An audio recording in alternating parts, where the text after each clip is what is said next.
اسے ایسا لگتا تھا جیسے زران نے اس کے پر کاٹ دیے ہوں۔ اسے اب اس لڑائی جھگڑے سب سے خوف محسوس ہونے لگا تھا۔ اپنے باپ بادشاہ کو اس نے چیختے چلاتے اکثر دیکھا تھا، مگر زران خانزادہ جتنے غصے کے تیز نہیں تھے جتنا خوف زران سے محسوس ہوتا تھا وہ کبھی اپنے باپ سے نہیں ہوا تھا۔ وہ پہلی ملاقات میں اس پر اپنا آپ ظاہر کر چکا تھا۔ اس نے اپنی زندگی میں اتنا وسیلہ مرد نہیں دیکھا تھا۔ ابرش کی آنکھوں کے آگے کل رات کا منظر لہرایا جب اس نے اپنا ہاتھ شیشے کی ٹیبل پر دے مارا تھا۔ کانچ کی کرچیاں کس طرح اس کے ہاتھ میں پیوست ہوئی تھی، مگر اسے پرواہ نہیں تھی۔ اس کے ہاتھ میں چبھی کرچیوں نے اسے بہت تکلیف پہنچائی تھی۔ ابرش نے اپنی ناہموار سانسوں کو ہموار کرتے بیک گراؤنڈ کے ساتھ ٹیک لگائے آنکھیں میچی تھی۔ اسے ابھی تک نہیں پتہ چلا تھا کہ آہل کہاں ہے، وہ امریکہ میں ہے یا پھر زران خانزادہ کے پاس ہے۔ اگر زران کے پاس ہے تو اس نے اسے اپنے پاس کیوں رکھا ہے؟ اس کے پاس موبائل بھی نہیں تھا۔ وہ زہلے اور عنایا کا پتہ کرتی۔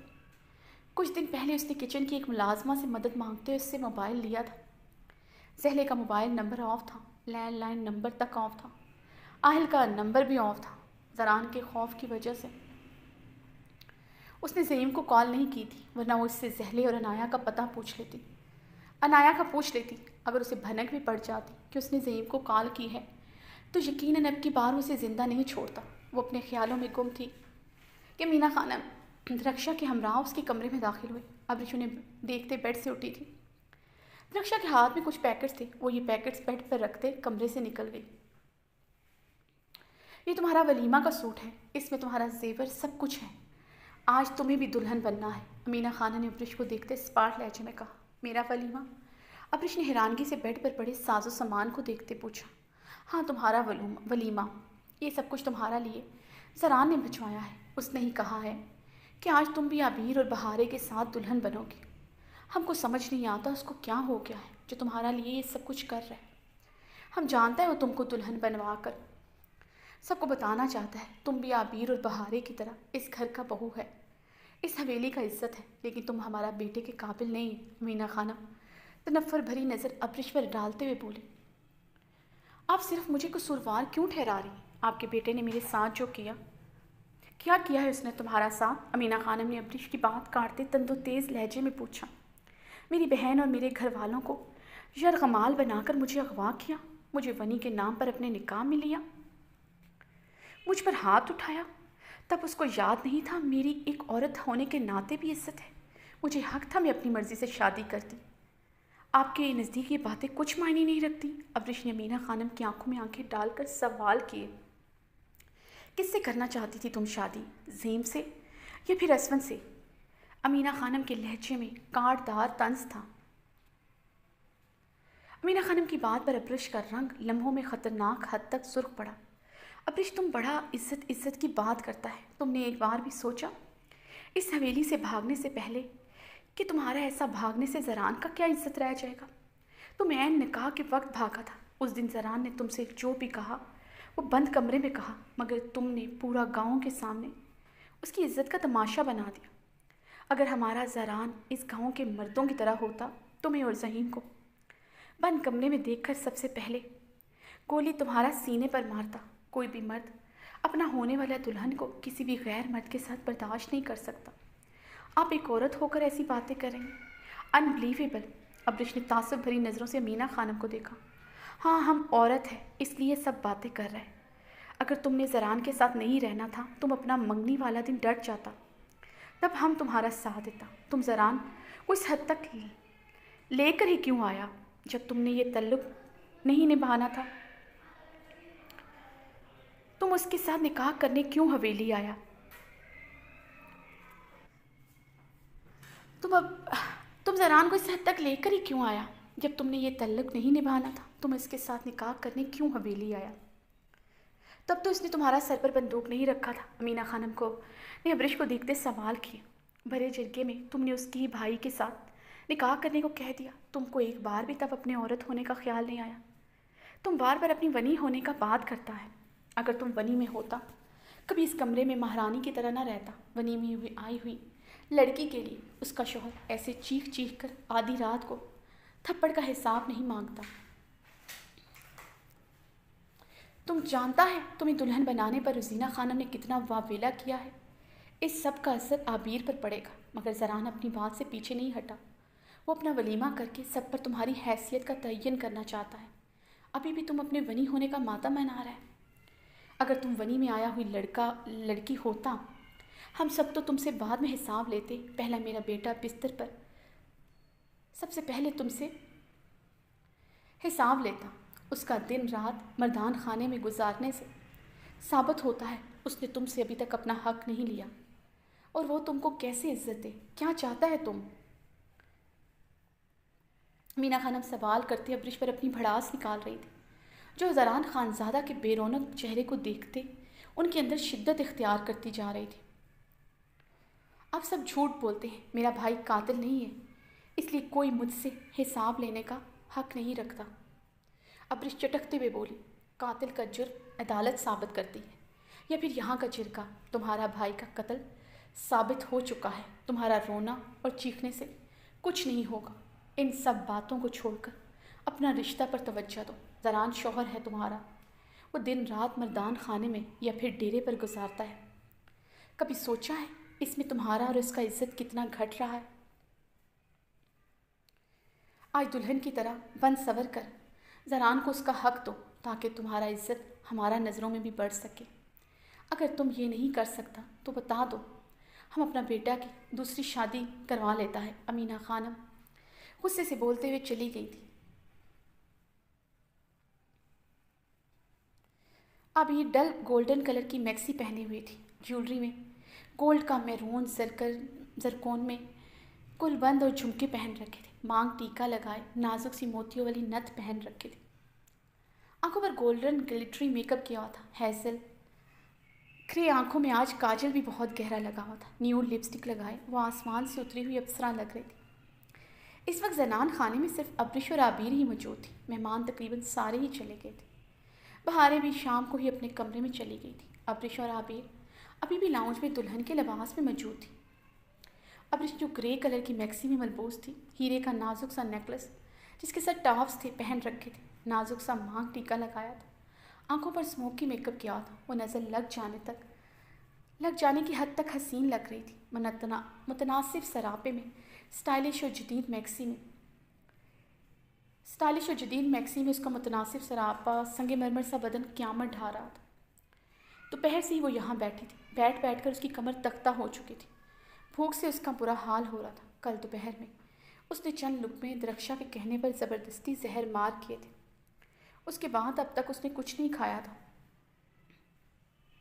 نہ کسی نے اس سے کھانے کا پوچھا تھا۔ عابیر اور بہاریں نے اس کے سامنے ہی کھانا کھایا تھا، درخشا نے اس سے پوچھا تھا مگر اس نے منع کر دیا تھا۔ عابیر اور بہارے کو مینا خانم نے زبردستی کھانا کھلایا تھا۔ ابرش نے اپنی آنکھوں میں آئی ہوئی نمی بے دردی سے صاف کی۔ اسے صبح سے زہلے بہت یاد آ رہی تھی، یہاں کسی کو بھی اس کی پرواہ نہیں تھی، اس ستم گر کو بھی نہیں جو اس سے محبت کے بڑے بڑے دعوے کرتا تھا۔ اس کا ہر دعویٰ اس کے ہر وعدے کی طرح جھوٹا ثابت ہوا تھا۔ ابرش کی کانچ سی آنکھیں ایک بار پھر سے شدت گریہ سے گلابی ہوئیں۔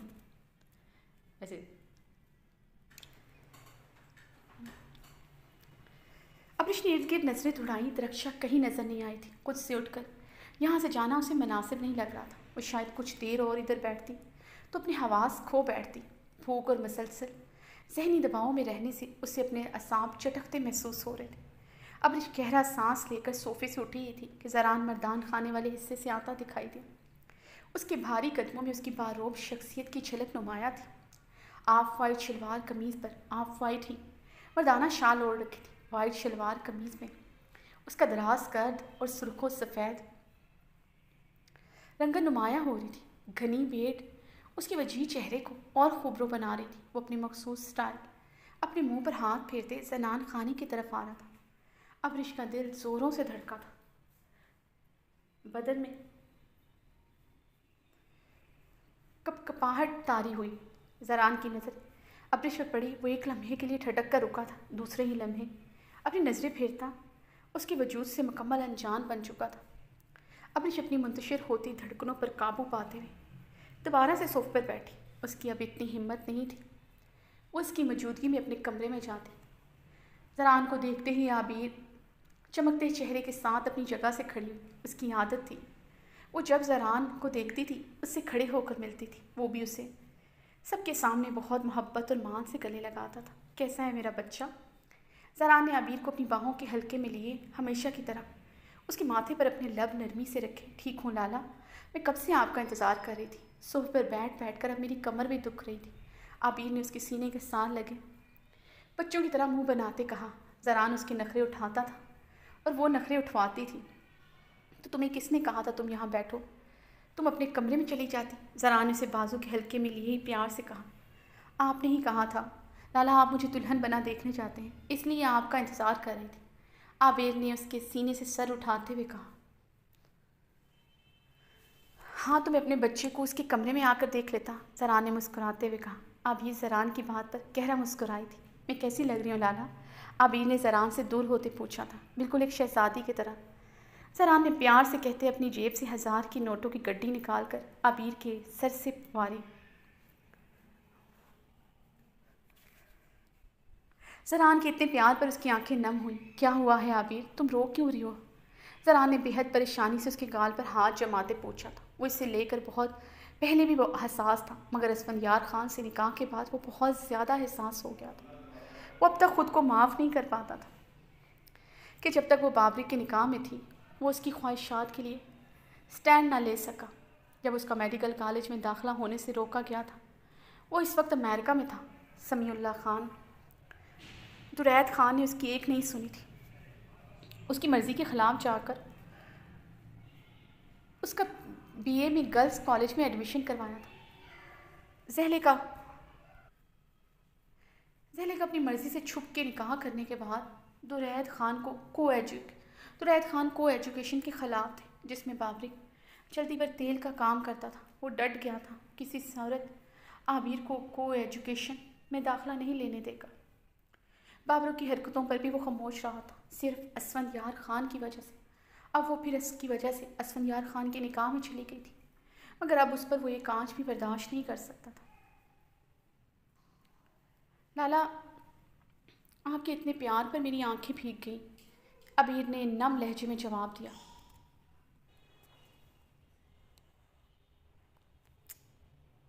قسم سے نا میرا دل، قسم سے میرا تو وہ ہو گیا۔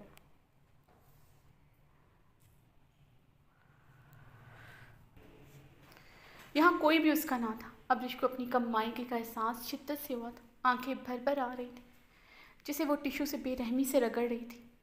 اسفندیار خان لاؤنج میں داخل ہوا تو عبیر کو زران کے سینے کے ساتھ لگے دیکھ اس کے تن بدن میں آگ بھڑک اٹھی تھی۔ اسفند ایک ہی جس میں آگے بڑھتا اسے زران خانزادہ کی باہوں کے حصار سے کھینچ چکا تھا۔ عبیر اسفندیار خان کے فراق سینے سے آ ٹکرائی تھی۔ عبیر نے اسفند کے سینے پر ہاتھ رکھے پٹی پٹی نگاہوں سے اسفندیار خان کو دیکھا، جو زران کو سخت نظروں سے گھور رہا تھا۔ یہ کیا حرکت ہے؟ زران نے لب بھینچتے ہوئے پوچھا۔ یہ تمہاری اب بہن ہی نہیں، میری بیوی بھی ہے، دور رہو اس سے۔ مجھے تمہارا اس کے قریب آنا بالکل پسند نہیں ہے، اسفندیار خان شرربار نگاہوں سے زران کو گھورتا ہوا بولا۔ عبیر کے آگے بڑھنے پر اس نے اس کی کلائی دبوچتے ہوئے اسے سرد نظروں سے زران کی طرف بڑھنے سے روکا تھا۔ عبیر اس کی سرد نظروں میں چھپی سرزش محسوس کرتے وہیں رک گئی تھی۔ اس کی سخت کھردری انگلیاں عبیر کی چوڑیاں پہنی کلائی میں گڑی جا رہی تھی۔ کانچ کی کئی چوڑیاں ٹوٹ کر اس کی کلائی میں پیوست ہوئیں، مگر اسفندیار اشتعال اور صفاقی سے مسلسل اپنی گرفت بڑھائے جا رہا تھا، جس کی تکلیف وہ اپنے لب کاٹتے ہوئے بہت مشکل سے برداشت کر رہی تھی۔ اس نے ایک مرتبہ بھی خود کو اسفندیار خان کے حصار سے چھڑوانے کی کوشش نہیں کی تھی۔ زران خانزادہ کی آنکھوں سے اس کی آنکھوں میں آئی ہوئی نمی مخفی نہ رہ سکی۔ وہ پلکوں کو جھپکتے اپنے آنسو امن آنے سے روک رہی تھی۔ زران نے عبیر کی کلائی پر اس کی وحشی گرفت دیکھتے اپنے جھپڑے بری طرح بھینچے تھے۔ درخشاں زران غصے سے دھاڑا تھا، اس کی دھاڑ پر صوفے پر بیٹھی عبریش تک لرز اٹھی تھی۔ درخشاں زران کی دھاڑ پر بھاگتی ہوئی آئی تھی۔ جی لالا، درخشاں نے پاس آتے کہا۔ عبریش کو اس کے کمرے میں لے جاؤ۔ زران کی سرد نظریں اسفندیار خان پر جمی تھی۔ وہ عبریش کے صوفے کے آگے کھڑا تھا تاکہ عبریش کے سجے سنورے روپ پر اس کی نظر نہ پڑے۔ اس سے جتنا بھی لا تعلق ہو جائے، اس پر کسی کی بھی نظر پڑے بھلا یہ کہاں برداشت تھا، اور اسفند کی نظر تو کسی طور پر بھی گوارا نہ تھی۔